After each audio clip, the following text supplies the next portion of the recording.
Yes, sir. Yes, sir. Welcome to the Yahoo Sports NFL Podcast. I'm Yahoo Senior NFL Writer Terez Paylor here as always with my main man, Yahoo Senior NFL Writer Charles Robinson. Some special guests from the Yahoo Fantasy Football Podcast, Matt Harmon and Liz Loza. How you guys doing?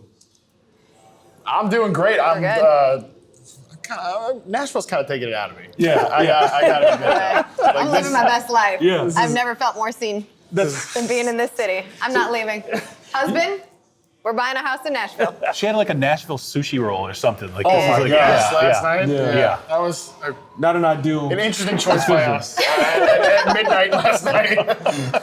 So you can see we're having a good time here. We're at Buffalo's Nashville. It might get a little ruckusy here, right? It might get a little busy here. It might get a little loud, so you have to forgive us if so. But he's actually talking about Loza, by the way, right now. but if it does, you got to forgive us because we're going to give you some good information about how the NFL draft has unfolded. We're here on Saturday, which is day 3. This thing's about to wrap up very soon, and we covered the NFC in your podcast, guys, the Yahoo Fantasy Football Podcast. Now we're going to talk about the AFC. And I think the number one team that has kind of caught the eyes of everybody so far has been the Oakland Raiders. Obviously, they had so much draft capital early, 3 first-round picks, and they didn't waste a whole lot of time getting people's attention in this draft, did they? Taking number 4 overall, Cleveland Farrell. I'm pretty sure no one had them taking Cleveland Farrell. Listen, when Roger Goodell announced the pick, he said, with the 4th overall pick in the 2019 NFL Draft, the Oakland Raiders select.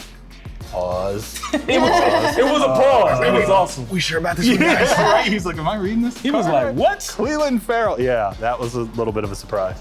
How much did that take you guys by surprise? Total shock, right? I think it was a big surprise, but I also had said to Matt earlier that I expected Mike Mayock to make a big splash. Like, he wants to put his mark on this team, moving from broadcast into front office into GM, and he did it because he wanted a tone setter. This was a character pick for him, and I watched the video of him calling Mr. Farrell, and it was, yes, emotional, but he said straight up, you are here to set a tone. You are here. Forget about your play. You may not be the most athletic defensive lineman in this draft, but like, you bring us a different element, and we want that because this team needs a brand change, and that is worth something. I mean, it was a shock for sure. I mean, this was a guy that you were starting to see in late mock drafts and on podcasts or whatever, people were saying he could sneak into the first round and go 19 to the Titans. Right. He's going 4th overall. That's in wild. the teens, low 20s. Over Josh Allen, who's on the board. Who's, by the way, the Jaguars, a great draft, at least the first 2 picks there with Allen and then Taylor in the second round, even though there are medical issues there. Like, they did really well. They benefited from this pick. But yeah, for the Raiders, I will say, to Liz's point about seeing how emotional he was on the video, it was like a very early reminder in the draft that, like, obviously, look, was I out there making memes about the Raiders? Yes, I was. Did I have fun? Hell yeah, I did. You're a credentialed member of the NFL media. You had to. Correct. When there are memes to be made, I'm going to be there making them. That is my job. Now, however, it did also, like, in that moment, like, oh, man, like, this is really cool for the kid. Like, to go this high in the draft and this big surprise for him, it was an overwhelming moment emotionally. Now, just to be clear, in this podcast, we're going to talk about all sorts of things, right? We're going to give you who the Nick Chubb or Alvin Kamara is going to be in this year's draft. We're going to give you the Ronald Jones Bust Award. We're going to give you... Hey, will anyone bust as hard as Ronald Jones, though? That was an extra hard exactly. bust. But somebody in the stratosphere at least. Darius Leonard this year. So we're going to run through... and receivers that are going to make the biggest impact initially. So we've got a lot of info. But first we want to talk about some very specific players. And we're actually going to start with... We're going to stick with the Raiders. And because I want to hear your opinion on Josh Jacobs and just how quickly do you guys take him? Where do you slot him early? Because we know what he can do as a catcher, as somebody who can make you miss.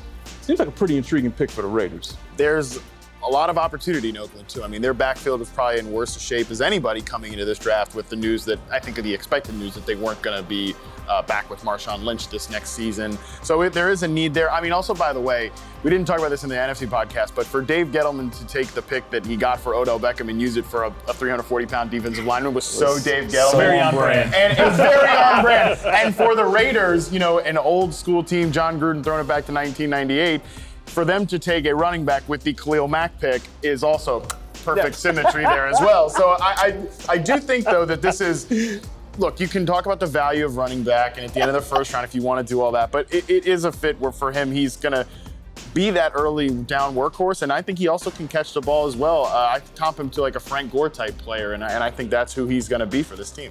I comped him similarly to Kareem Hunt, but I get the early career Frank Gore. I mean, that's the problem we've talked about. The problem with Frank Gore comps is that you have to think back so long to what he first looked like. Yeah, I'm not saying Josh Jacobs will be here 20 years later and still getting reps in the NFL, but we'll see. I do appreciate, though, John Gruden told him he was going to be a Raider. He kept true to his promise. He was expecting it to happen.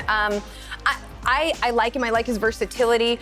Some people, and Charles, I'm interested to hear your opinion on this because he's run behind his teammate Damian Harris, so he wasn't the starter. Right. But also, is that a positive because his odometer rating isn't particularly high, and he is going to be a workhorse in Oakland? Yeah, not an absolutely ballistic athletic profile either, but I mean, I think when you looked at those two backs and you're just talking about the size, who's the guy who's going to be able to handle the long-term production? Where does he fit? Particularly when you talk about the Raiders, I think he fits that Gruden profile. That's why it was so easy to mock him to the Oakland Raiders. Plus, you said the need there as well. Harris. Yeah, I don't know. I mean, Damian Harris. We're going to get to him a little bit further down. We're going to get there, but. I thought the Raiders overall, it was an interesting draft. Even the Cleveland Farrell pick, I was surprised as like the rest of you guys. I just think, for me, I'm like, when you look, he was productive for 3 years, very steady production, solid player, character guy, a foundational. I remember when, Chris Long was a guy who was taken high in an NFL draft, and it was like not the wow pick, but it was a very solid foundational sort of cornerstone pick. I think that's sort of what they were going for here.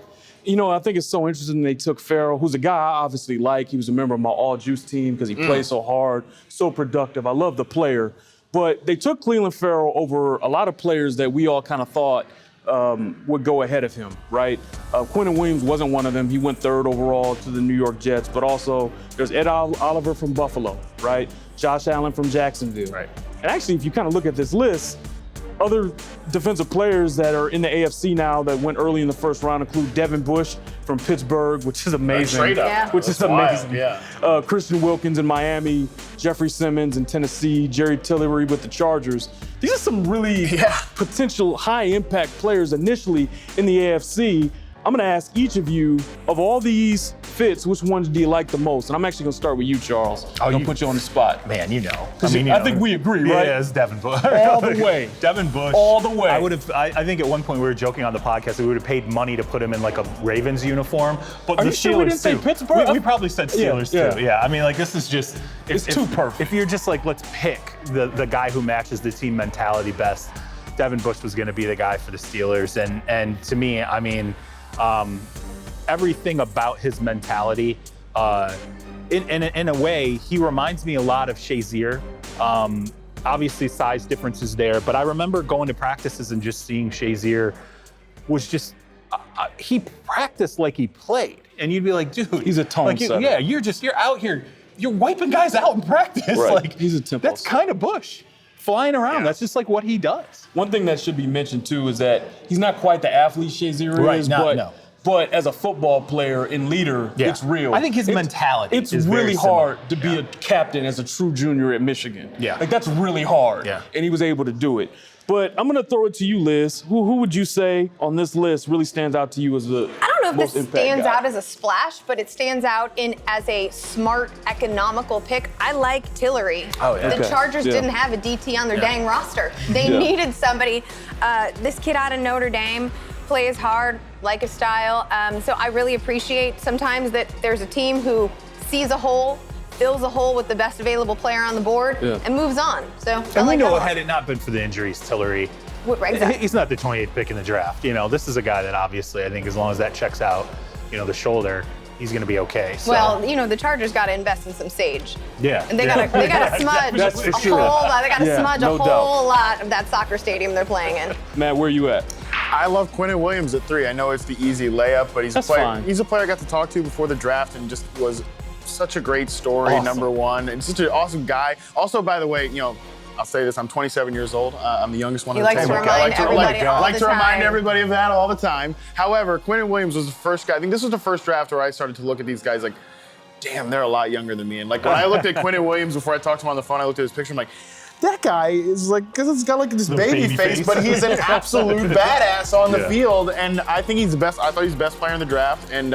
maybe he won't be the pass rushing dynamo that an Ed Oliver in the same division is going to be, but I think he brings just such safety, such security. And for a team with the Jets that has made similar picks with Leonard Williams in the past, Jamal Adams, another one, like just taking guys that are good football players and good defensive assets, I love this pick for them.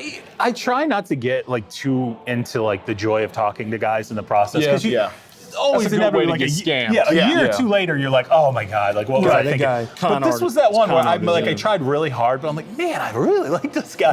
Just his mentality when he carries himself. That was Harmon's trying to model what millennial empathy looks like. Guys, I know what it's like to be old. I'm 27. That's all. That's hilarious. Yeah. Humble brag. Nice. Very good. No lies detected. But I like Quinnen as that pick. That was, I think, for the Jets, Yeah. Terez, you like Ed Oliver, right? I do like Ed Oliver, but I also think, I think we know what he is. I think he'll be an impact guy, but since we're talking about guys with like big personalities that uplift people real quick, I'll show some love toward Christian Wilkins. Literally uplifted the commissioner on the draft board. oh my God. Another all-juice guy that plays with a lot of enthusiasm and has a big personality. I think he'll immediately be someone that fits in pretty well there in Miami. Knocked Roger down, by the way. Oh, that would have been. It would have been the #1 meme in the history of the NFL forever. I mean, even after they hugged, like they have on the slow motion, like him just pounding both of those massive fists into Roger's back. I mean, Roger's got all the money he could possibly have. The hair did not look good in the back, but Roger's got all the money that you could possibly need to get himself a professional massage done after that one. Bruises easily too, right? Yeah, right? I would imagine so. If his body bruises as easily as his ego, we have our answer. Smoking. It's coming hot across the pipe, boy. The AFC, That was right down the middle. is hot. The AFC podcast is That's hot. some 99-mile-per-hour heat. All right, listen, we talked about the defensive players that we think can make an impact across the AFC, but I'd like to focus in on one team now. The Baltimore Ravens. Yes. A team that has Lamar Jackson at quarterback and is clearly all in on getting him everything he needs to make that pick look good, right? So in the first round, they take everybody's favorite, Hollywood Brown. Oh, yeah. In the third round, they take Miles Boykin, a receiver from Notre Dame. They also take Justice Hill, running back, Oklahoma State, and Ben Powers, a guard from A lot Oklahoma. of offensive pieces. So right now, I just named 4 offensive pieces in their first 5 picks. Matt, I'm gonna start with you. Do you think this is enough to make Baltimore anything other than a fantasy wasteland? Yeah, I mean, look, this receiver core, like we talked, Oakland, that backfield was as bad a shape as anyone. This receiver core was just almost completely barren. I like Willie Snead, I've been a big fan of his game for a long time, but after that, you're looking at nothing on this roster. So for them to double up at wide receiver, I think is smart. You mentioned Hollywood Brown was my top receiver in this class. Miles Boykin was my wide receiver 3 in this class. I love the way he gets off the line of scrimmage. I love the potential there. I love the way as a big wide receiver, he separates, he gets open. So I love both of these picks. And also, again, we talked this in the last podcast, but this is where teams show us who they are. They show us where they want to be. And the fantasy groupthink right now is absolutely, this is a wasteland for wide receivers to go to because of a low volume passing offense. But I also think, to me, does a team that, I know that the Ravens want to be run heavy, and you're being disingenuous if you say that Lamar Jackson right now doesn't have a passing problem, based off what we saw in his rookie season. But I also think the groupthink has gone a little too far to assume that this is just, there's nothing here for these receivers based on a small sample size where we saw Lamar rushed into the offense and they were very run heavy. To me, a team that wants to run the ball 54%, 55% of their plays doesn't take 2 receivers in the top 100 picks. So I'm going to be a little bit contrarian, I think, with most people, and I'm very optimistic about how these 2 guys will fit with Lamar, who is a good middle-of-the-field passer, even if he's very weak deep outside the numbers. And there's also the thought of evolution and progress and where this team starts in September. Coaching. Yes, it's not where this team is going to hopefully end up in December. We can even talk within the ecosystem of one season. It is 4 months long, not including the preseason and all of the offseason.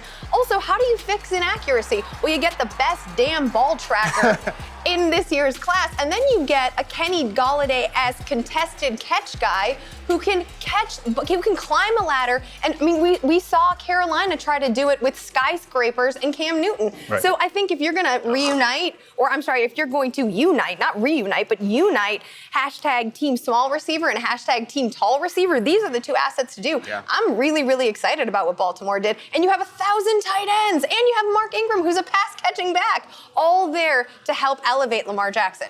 I think it's interesting. Like, first off, people always undersell a guy going into the offseason program as the guy, okay? So this is his first opportunity to be in that passing program all offseason as the number one guy. He was not last year. The focal point will be totally on him in the development.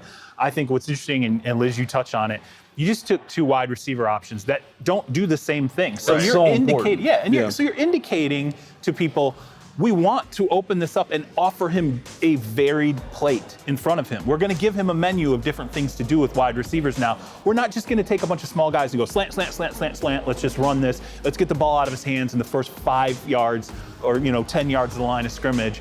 I think they're showing that they believe he's got some development in front of him and giving him some different options. So I actually like it. I agree, Charles, and I just want to make one thing clear. Like, Lamar Jackson literally just turned 22 years old. Like, he won all those games last year at 21. So there will be some growth in this player.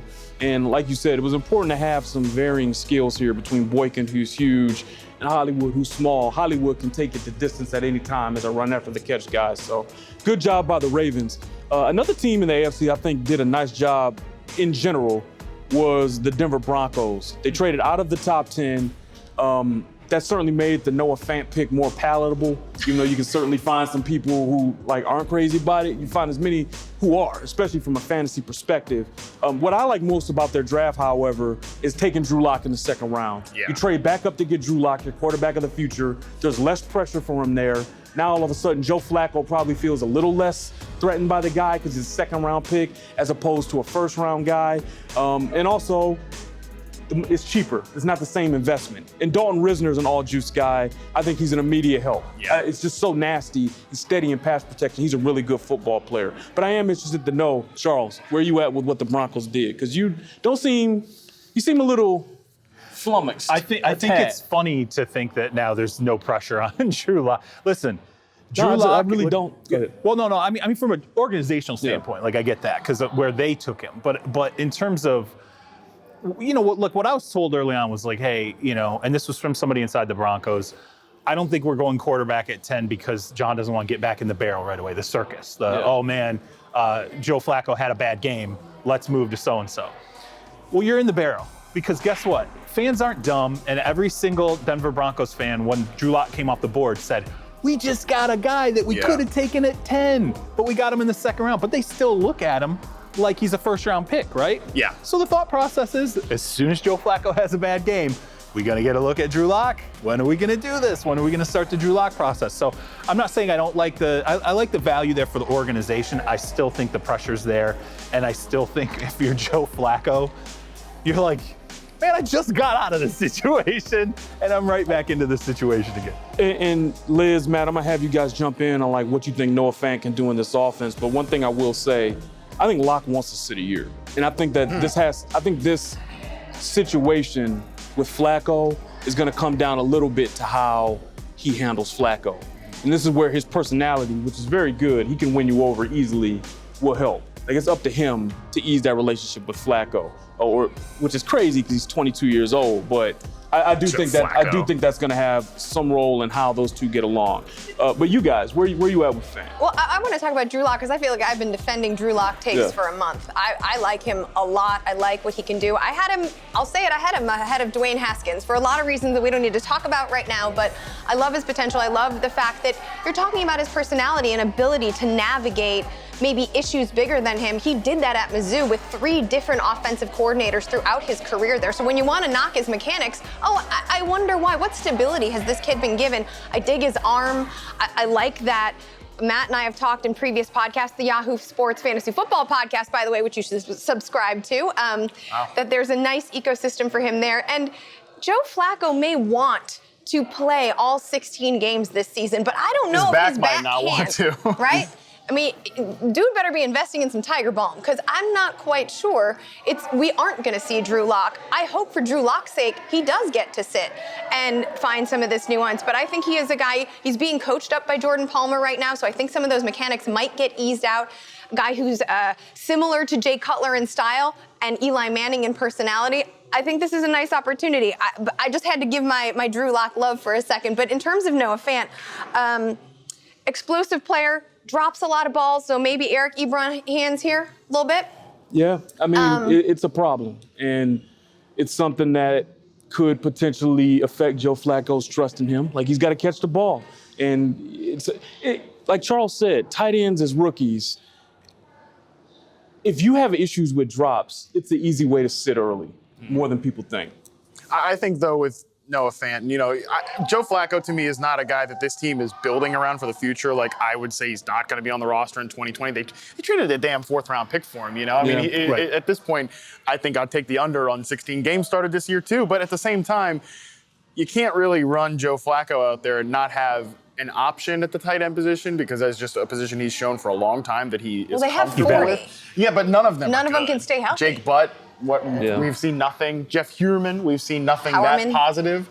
So I think Noah Fant is a nice pick there. I also like that they traded down for him, got that extra second-round pick, got a third-round pick next year. To me, that was the moment I was like, ooh, John Elway, is he back? Is he feeling himself again? do we have the John Elway mojo back? From a fantasy perspective, I don't think that I think Noah Fant is going to be overdrafted in fantasy, because people are going to look at his tape from Iowa and think, oh my God, the red zone potential is amazing, but I don't know if that's going to transition right away. So from a fantasy perspective, I'm cool on him, meaning cold. But overall, I think there's some potential here. I like his ceiling. There's some pieces in Denver too. Right. Cortland Sutton, I don't think is a future #1 receiver, but I do think he is a great vertical asset. I think he can make big plays. And I love Deshaun Hamilton, the slot receiver. And Noah Fant now slides into the mix when it is time for Drew Lock. Nice little options. And I think that's so important, to make sure that if you draft a quarterback, you make sure he has weapons around him. He'll have that when he's ready to play, whenever that might be. And you know what? Even if it takes Fant a year to kind of get comfortable and develop those hands, not unlike Tony Gonzalez did. Like, his first year in Kansas City, he dropped a lot of passes. Yeah. Then he went on to have a Hall of Fame career. Like, he's got weapons ahead of him now. He'll probably start running, and it's weird, but like, having covered teams and seen this happen, Fant's going to start out running with the twos. Oh, yeah. Well, guess what? So's Drew Lock. Lock. And you see guys who develop that chemistry. They will. And then all of a sudden, hey, when this guy ascends to the That's a great starter, point. and people are like, wow, he's so great with Fant. Well, yeah, because he's going to spend so much time with them with the twos, at least initially. Yeah, at least in training camp, right? And through OTAs, that's a really good point. I would hope that Fant is running with the ones by the time the season comes around. And remember, I think Denver's going to be a team that uses 12. Like, they'll use the two sure, types. 12 personnel. So if that's the case, during the season, because Locke he'll be getting scout team work running against their defense with the other practice squad players. So it'll be interesting to see how his development goes. But what I want to ask you guys about right now is, which player in this conference at running back do we think has the opportunity to be someone who can contribute immediately, right? Who's the Nick Chubb or Alvin Kamara in this year's draft crop in the AFC? Liz, I'm actually going to start with you. Who do you like? I don't know. I'm a little cautious about saying that this player is going to be Alvin Kamara-esque in terms of production, because that's a pretty high ceiling to reach. But I think Devin Motor Singletary, that's his nickname, out of Florida Atlantic, landing in Buffalo, has a nice opportunity here. So I would say that is a player who,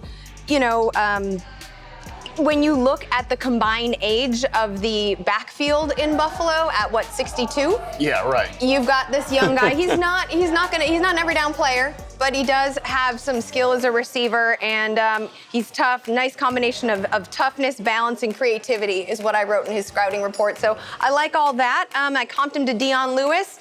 there's some overlap with his game in terms of McCoy, so I think there could be a next, some mentoring here. And who better to be mentored behind than Frank Gore? Maybe not LaShawn off the field, but unless in you terms want of to on be the field. spoiling superhero movies, I don't even know if you need to take that mentorship. I like what Buffalo did this year, by the way. I think they actually had a really sneaky good draft. My guy is actually, and I was happy to see him picked here just before we started recording, because I know we've had a little issue here stealing each other's picks. Justice Hill to me in Baltimore, to go back to what Baltimore did, again, do I see an immediate impact there? No, but there wasn't an immediate impact for Nick Chubb because Nick Chubb obviously had to wait till Carlos Hyde got shipped away. And I mean, Mark Ingram, I think, is going to be an underrated fantasy back that starts off well, but we also note that the running back position, things happen, guys get injured, whatever. And if Justice Hill has to get into an offense and he's teamed up with a mobile quarterback there as that explosive, undersized runner, I think that we could be talking towards the end of the season like, oh, this is a guy, you got to rush to go pick him off the waiver wire or whatever. So I think he adds a lot of speed and a lot of explosion to an offense that already has a lot of it with Hollywood Brown and Lamar Jackson.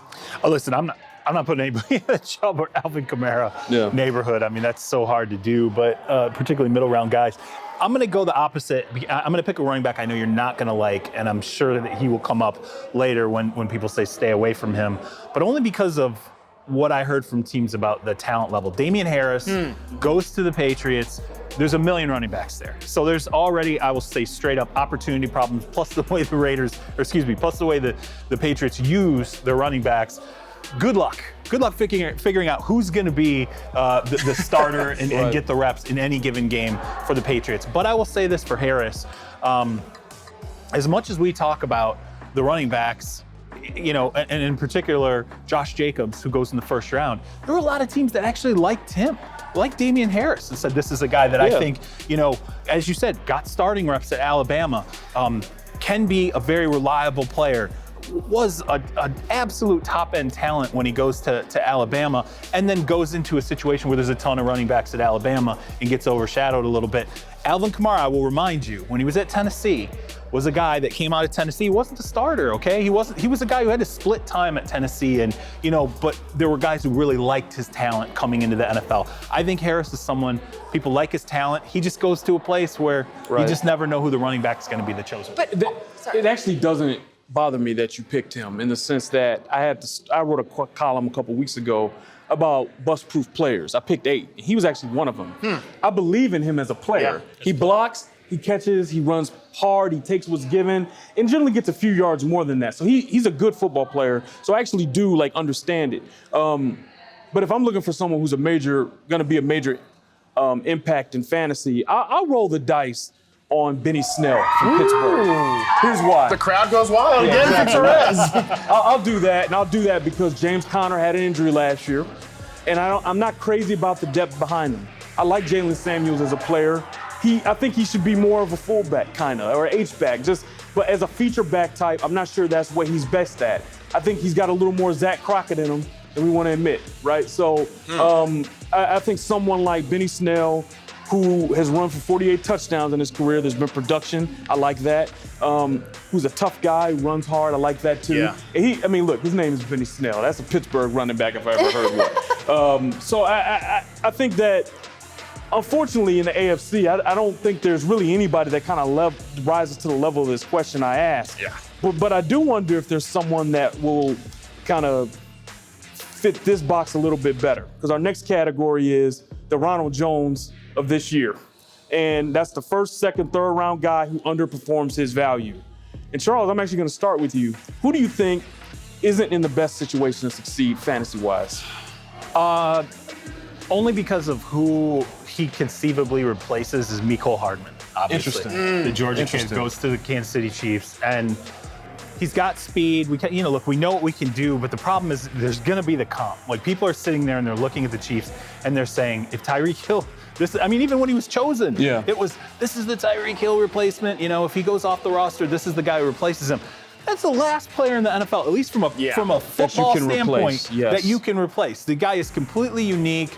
He brings a speed to the field, an elusive quality to him that track is. Speed. I mean, it's all track actually speed. Olympic Unbelievable. speed. Yeah, basically Olympic speed. Fastest guy in pads in the NFL. Absolutely. With ball tracking ability. And the ability to run good routes and separate. that's right. right. That's what makes him different. Ty Hill, I'm telling you, they list him at 5'10". He's not. Right. Like, he's like Absolutely. 5'9". Yeah. He's a tad taller than me. So like but the reason I say is because he goes up and wins contested balls. Yeah. That's so hard to find. He's Steve Smith. He's Steve Smith. So to me, Mecole Hardman's so interesting that you say it. I think he's a supercharged athlete. I think in the SEC he proved to be the fastest player on the field at all times. But I think from a fantasy perspective, you can't expect him to be Tyreek Hill. You just at can't. all. But I think production-wise, it's so tough. I think production-wise, in the long term, there's a chance he gives you 75% of what Tyreek Hill is. Which is pretty good. 80, which is still really good. Yeah. That's where I'm at with that pick. I know why they did it. The offense doesn't work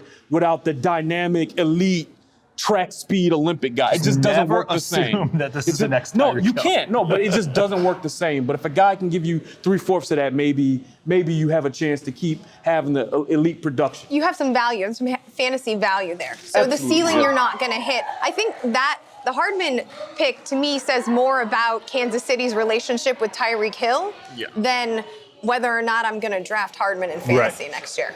Right? Like that's the, so I'm going to go. Sorry, Terez, I'm going to go. But I like that Charles didn't move into the running back, but went with a wide receiver, despite the fact that Ronald Jones was the player we were trying to comp to, situationally at least. I'm going to do another wide receiver. It's A.J. Brown. If Damian Harris, and I agree with you, Terez, was a bust-proof running back, to me, A.J. Brown was a bust-proof wide receiver. But I love his floor. I had him number 2 overall, right behind Hollywood Brown in my personal rankings. I don't like his landing spot for fantasy. You've got Adam Humphries there. Another reliable, they're not the same player, but another reliable pass catcher. You've got Delaney Walker. And if you don't have Delaney Walker, you've got Jonnu Smith, who comped similarly to Delaney Walker, despite the fact that maybe last year he underperformed. You still have Tywan Taylor. You still have Tajay Sharp. Corey Coleman's still a question mark. To me, this is about giving Marcus Mariota 0 excuses. This, from a fantasy perspective, I don't really want to deal with A.J. Brown. From an on-the-field perspective, I want to see if all of these pieces make Marcus Mariota finally turn the engine on what we thought he was going to be, or if Ryan Tannehill is now the new guy. And let me tell you, if Ryan Tannehill is starting under center by Thanksgiving, now I'm thinking about A.J. Brown in fantasy. For me, I actually went with a wide receiver as well. Look, there's not that many bad running back fits in the AFC. A lot of these guys went to solid spots, so I don't want to be disingenuous here. Yeah. And for me, it's Paris Campbell. And I know there are people that are very excited about Paris Campbell, and I do think he has potential to be more than what he was at Ohio State, which was like a 5 yards down the field. But we didn't see it. But we didn't see it very often. There may be some small hints, but again, this will be his rookie year. Rookie wide receivers in general, you're not expecting them to come in and take a big workload. And look, I actually think that Devin Funchess can have a nice season in Indianapolis. I think that he can be a good player on the outside as the X-receiver, whereas I think Paris Campbell and T.Y. Hilton are actually pretty similar as that speed slot type of guy. So to me, and also, by the way, they still have Jack Doyle coming back this year. They still have Eric Ebron there in the fold. Oh my gosh, I'm schwitzing. It's so hot. What an incredible roster. They have options to maybe make Paris Campbell a 40 to 50 target a year type of guy, and that's not going to get it done for fantasy. I thought, we talked a little bit about Damian Harris. I'm actually going to pick a running back, and I'm going to pick him, even though I think he's bust-proof. From a fantasy perspective, like Charles mentioned, there's just too many options there. James White is a concern. James White catches all the passes. And then Sony Michel was a first-round pick last year. Now, if he gets hurt, this is Sony Michel insurance, right? But that's an if. I mean, he'll probably get hurt for a few games, right? But he's got the history, right? But as far as having like a big-time impact, you don't know. You don't know with the Patriots. I actually want to stick with the receiver theme. We'll get to the defensive player in a bit. Let's do it. And I'm going to actually throw it to you again, Charles. Which receiver do you think to make an instant impact? Because I want to talk about the guy I think you're going to pick. Think I'm going to pick A.J. Brown? I do. Okay. I'm going the opposite of Liz Loza. Okay. I have a little more confidence, only in that I know coming out of the season last year, the Titans were desperate to find either a guy who solidifies himself as number one or a number two that could be reliable and dependable. And I think really the only thing that's changed significantly, obviously Humphries is a piece there. They're not looking at him as a number two receiver, okay? I don't even think they're looking at him. I mean, he is what he is. He's going to be a fourth option, yeah. So I think this is their reach for that number two option next season. Now, I don't like picking wide receivers as being these big bang guys as rookies, but I know on boards when I talk to teams and I asked about DK Metcalf, all I heard was he's not even close to being the best player on the best wide receiver on his team. At no point during his time there was he the best guy. Yeah, and I think for a lot of teams when I would ask them, okay, the over-under on wide receivers in the first round, or maybe what a board looks like, Hollywood Brown and A.J. Brown were the two guys who were, it was either flip-flop. Yep. Like A.J. Brown was on the top of wide receiver boards for some teams. I think the Titans look at him and say, this is our guy. We need this guy to be a number two receiver for us. I think they feel like he can do it early. A lot of experience, obviously, in college holding that top spot. Liz, Matt, where do you guys come out on receivers you expect to make an instant impact? Well, A.J. Brown is my guy as well. I think because, again, he is... on Liz here. Yeah. Sorry. I don't have A.J. Brown, Liz. He is an interesting receiver just because, again, it is that safety, it is that security, and I think that there's absolutely a need for more layup throws in the middle of the field for Marcus Mariota. And that is the guy, that's what he wants to do. He's not a aggressive outside the numbers passer. And let's be honest about Corey Davis, who is a prospect that I liked coming out. It's only his third year, and he was picked 5th overall, but he's been just fine. He's probably not a number one, right? I mean, are we not learning that he's not a number one? I don't think that so far the data that we have over the first 2 years indicates that you can definitely pencil him in as a number one receiver. Is it still possible? Sure, but I agree with you, Charles. And so far we haven't seen the evidence for it. And right now, A.J. Brown, to me, is just a more pro-ready receiver than even what we have with Corey Davis being a 3-year veteran now at this point. So to me, I think I would not be shocked at all if A.J. Brown ends up being the guy to lead this team in receiving yards by the end of the year. Liz, where are you at? There's a lot of receiving yards. He's gonna You might lead him with like 800, but that is still leading him. Again, I'm sweating. So we're going to continue to disagree because I think that Paris Campbell, who is not a player that I was particularly high on, could make a big impact. Yes, when I look at his landing spot, number one, I trust Frank Reich. He does a lot of stuff right. You're mentioning Devin Funchess. Cool. I want to see Paris Campbell and Devin Funchess run next to each other. Who do you think is going to finish first? 4.3 speed. I mean, there's this. T.Y. Hilton is aging. Yes, he's still a beast, but the speed element that is now a part of this offense is very intriguing to me. And I think the whole offense is now playing at a faster clip. So I do think that he has an opportunity here to flash a little bit. I don't think it's all going to happen in September. I don't think these pieces are all going to come together immediately, but I do think, this is going to be one of those waiver wire guys that does something for you once the middle of the buy start happening. You're mad yourself. You take your Titans leading receiver and shove it. I think one thing you can say about Campbell is that I do trust Frank Reich. It's a very well-designed offense. And if we look at his lineage, if we look where he's kind of coming from after working under Doug Peterson, I wouldn't be surprised to see Campbell be asked to do a lot of the same things he did at Ohio State. There'd be jet sweeps and just easy run after the catch opportunities. But my guy's actually N'Keal Harry in New England. When New England takes a first-round receiver, they probably like him a lot. And now there's no guarantee. They don't ever do that, There's no guarantee Tom's gonna like him. There's no guarantee that when they start working together, Tom will trust him. But it says a lot to me that they made the pick number one. And then number two, when you watch N'Keal Harry, he carries himself like somebody who believes he's a number one receiver. And for the most part, he plays like it with his ability to win contested balls. And the knock on him was his inability to create separation. But I think New England's a place where they scheme it up well enough with a quarterback who's accurate enough to put it in his strike zone consistently. I just really like the fit there, okay? I remember saying with N'Keal Harry before the draft that my biggest worry with him was that he would go to a team that would see him as, like a lot of people call him to Dez Bryant, and I don't see that at all personally. I mean, obviously with the ball skills for sure, but I think Dez was a much better athlete, a much better separator. He was more explosive, I think. Absolutely, that's exactly right. And my worry with N'Keal Harry was that he'd go to a situation with a team that would misidentify him. Well, I trust New England to identify how to use this guy, and for that reason, I really do agree. I like the landing spot. So let's shift to the defensive side of the ball now. We all know Darius Leonard was somebody who was skewered a little bit, second-round pick of the Indianapolis Colts last year, ended up being the Defensive Rookie of the Year. And Charles, you and I actually really enjoyed visiting with him at the Super Bowl. Really good interview, which told me, you know what? Sometimes you just never know after the criticism the Colts got. We don't really care about the criticism part. What we do care about is, I'm going to ask you guys, who's the defensive player we've never heard of that's going to end up being a star by the end of the season? And Matt, I feel like it's been a long time since I let off with you. I'm going to go to you. Look, I'm going to stick with we're making this the Baltimore Ravens podcast, and I'm going to go with Jalen Ferguson in the third round here because, look, whenever Liz you is- have... Liz is Did mad. I steal your pick? Keep going. I can pivot. No, go. It's all good. Look, whenever you have a highly productive, but not all that toolsy Yeah. edge rusher, and it goes to the Baltimore Ravens, they figure it out. Those are the guys that they figure out. And look, this defense lost a lot of pieces over the offseason. There's opportunity. I think Jalen Ferguson probably gets a shot and, could be a 7-sack player as a rookie. I don't think that's out of the realm of possibility now that Terez Suggs is obviously finishing his career in Arizona. C-Rob, where you at? Defensive player we never heard of that's going to be a star by the end of the season. Man, a star. Man, it's so hard. You guys want to pick Stars, stars. right? Yeah, Can we yeah. just have, Let's a just good- pick a a good star in the middle. Okay, Come on, yeah, man. yeah, no problem. Let's pick a star in the middle of the draft. Got to do it, man. Look, I think, again, if you're talking about a star, you only get to be a star if you've got opportunity, right? A team has to have need.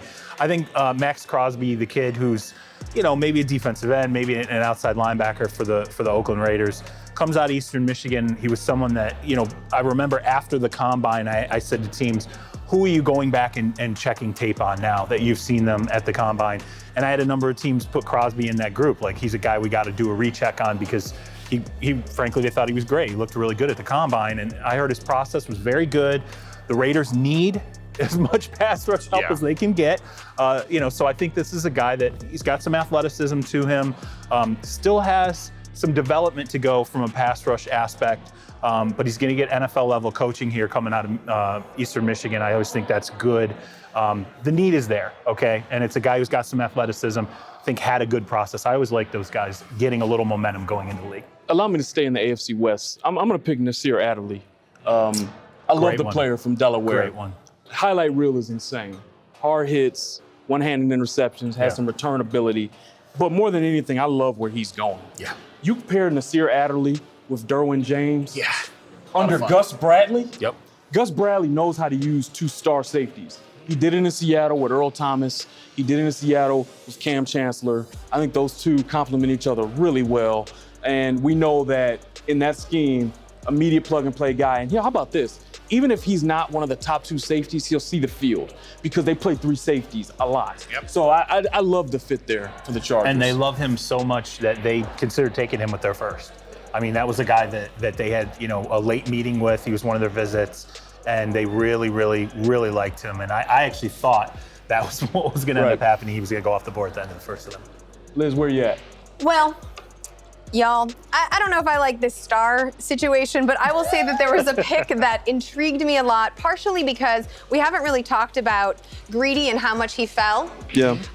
And when I saw the Patriots take Joejuan Williams ahead, now people in Nashville know who this guy is because he went to Vandy.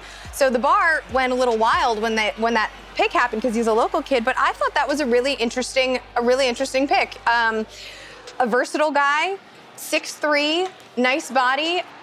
The thing that the Patriots did, they weren't like, oh, we're supposed to take this Greedy kid now, because that's the kid that, the knock against him is that he won't tackle, right? But that's who we're supposed to take now. They're like, no, we got our guys. This is another B+, hardworking, do your job type player.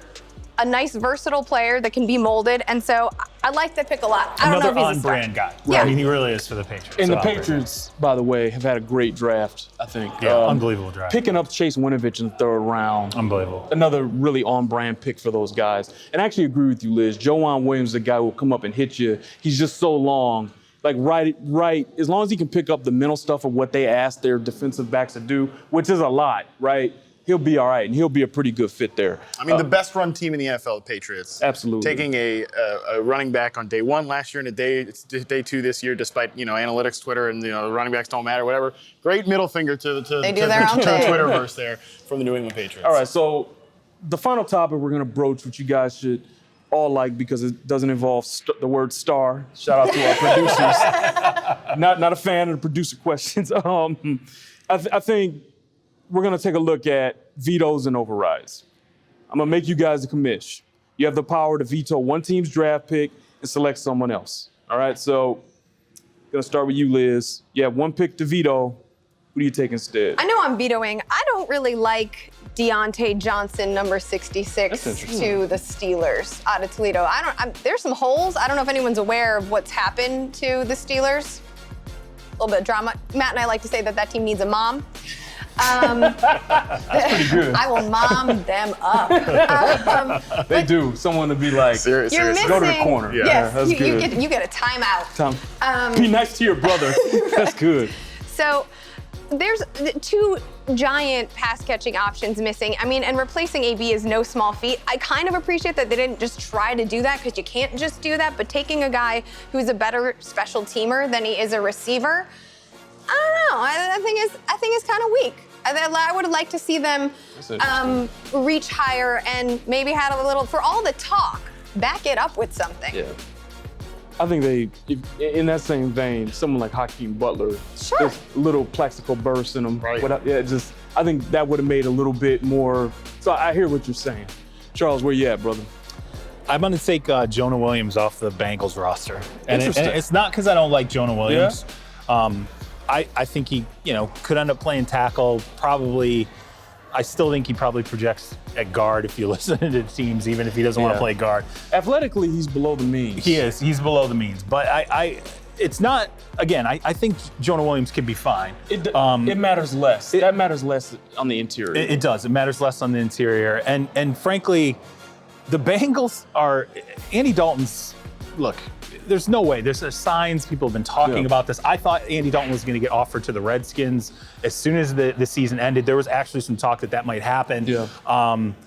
So Andy Dalton's not long for the Cincinnati Bengals. You just hired Zach Taylor from the Rams. I think, and you actually brought this up, and you were like, look, pair your guy, right? Yeah. Pair your guy. Dwayne Haskins is sitting there at 11. I would have rather taken the high-impact guy, also knowing that if you hit, now you have what?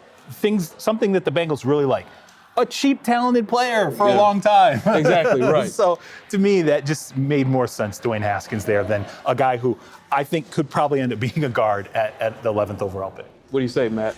Sorry, Cincinnati, but I'm going to do this one too. In round 2, they go with tight end Drew Sample. Like, who the hell is that? It was on my board too. By the way, this is his career catches by year at Washington. 5, 9, 7, 25.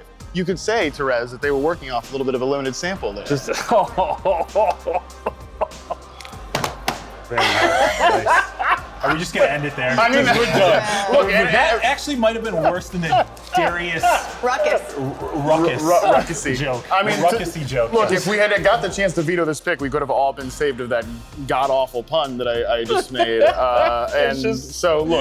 I think, again, that's Why did you do that on our podcast, by the way? Couldn't you have done it on the Fantasy Football Podcast? I did it on my Twitter feed last night, so I've already embarrassed myself publicly. Just the silence, except for my I'm sorry that I. But you leaned into it. You get them into it real By the way, I good. rolled that onto my Twitter. It didn't do well, so I brought it to your show. Disagree. It did okay.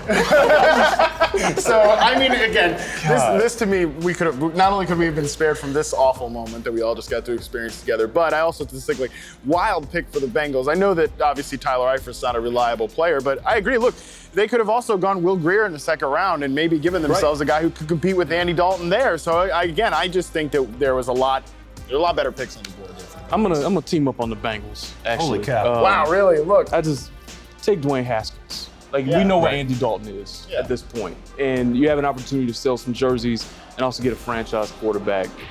Just take the easy.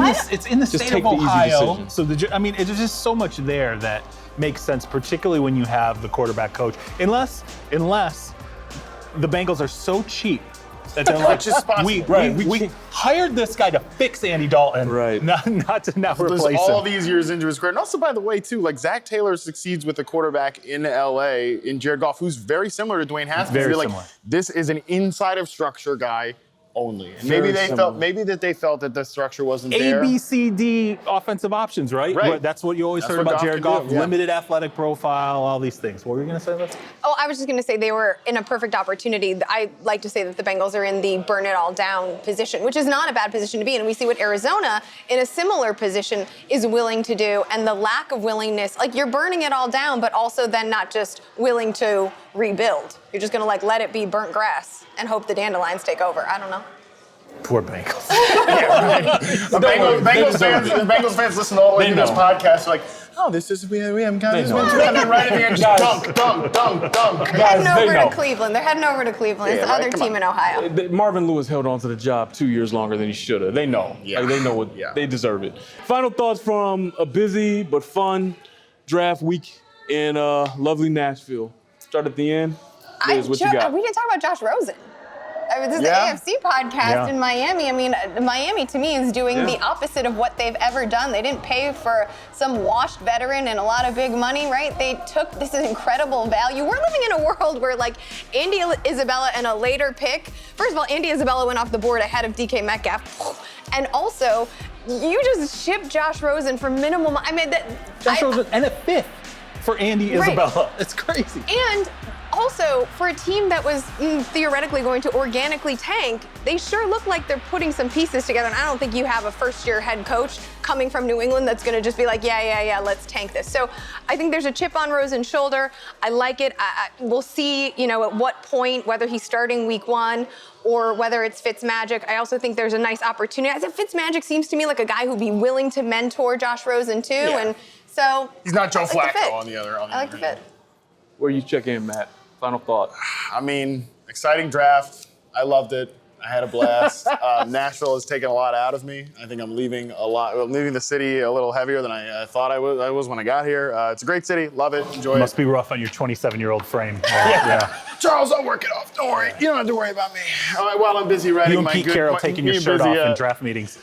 Listen, I interviewed DK Metcalf this week, and my instinct was not to take my shirt off. So please, behave yourself. Charles, where you at, man? I really enjoyed. I now that we've done it a few years in terms of moving the draft around to different cities. It's cool. Every city seems to be pulling it off. I mean, I didn't think Chicago was great. I used to live in Chicago. I thought they kind of it wasn't as good as Philly. It wasn't good as Nashville. But I'm excited about Vegas. Oh, man. I am so excited about Vegas. Club, I'm like, let's just launch it right now. Let's do it right. Can we start Vegas draft weekend Monday and just begin with a year of Vegas draft? We're just going to have this podcast how we did it in a bar this time. It's just going to be in a strip club. We're going to have a lot of weird things going on. No, we're not doing anything that. to do with this. Let's right here. So Matt, it's been good knowing you. I enjoy that. That won't be ours. Someone else needs him on, and let me tell you, that's not happening. Listen, after you guys gave Brett a stroke, I wanted to try. Hey, you're 27. You can find another job really easily. Don't worry. We're old, not so much. Bad end for me on this podcast. On that note, guys, we appreciate you watching and listening. Be sure to rate and review us. As always, we ask you to go to iTunes, say something nice, give us the 5 stars. You've been doing that recently. We appreciate it. It's been good, Charles. Follow us on Twitter, too. You know who we are. And also, hit up the fantasy. Gotta hit up the fantasy podcast. Liz Loza, Matt Harmon, Yahoo Sports Fantasy Football Podcast. Very similar name to ours, so you should be able to remember that. Only a few words difference. Yeah, it's the same. No, so leave your sample joke ratings. Listen. Those belong on the fantasy rank, okay? Not ours. Don't sully our star rating. Don't hold my awfulness against Charles and Terez, and don't even hold it against Liz either. I mean, just at me personally and leave your bad reviews there. If you made it all the way through, we love you. Thank you. See you.